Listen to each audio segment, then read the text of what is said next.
Kant's theory is based upon whether the motivation of consequences have moral worth or not.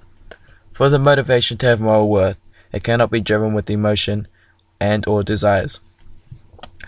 For example, if a pair go out drinking and both end up driving home, and one of them makes it home safely and the other ends up killing someone, then Kant's theory will argue that both drivers are equally as bad as each other on the same decision of driving in the first place, regardless of the consequences. Kant's theory is also established under universal laws. These laws are made by the idea of a person's doing that is acceptable for everyone else to do as well. The main link with drink driving is if a person decides to drink excessively and then proceed to drive, the potential risk of injuring someone is very high and is not something people want.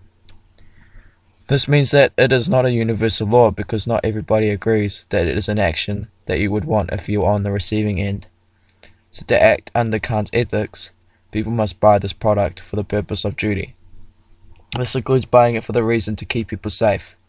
If someone feels obliged to help this problem decrease, then it is morally justified. Additionally, meaning if someone buys the DDPD in front of someone to show them that they are a good person, then it is fully betraying this theory. An example of how Kant's theory interacts with law is through the way of rights.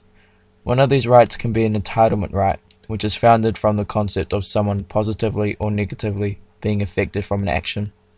The rest of society have the obligation to give that person the same thing.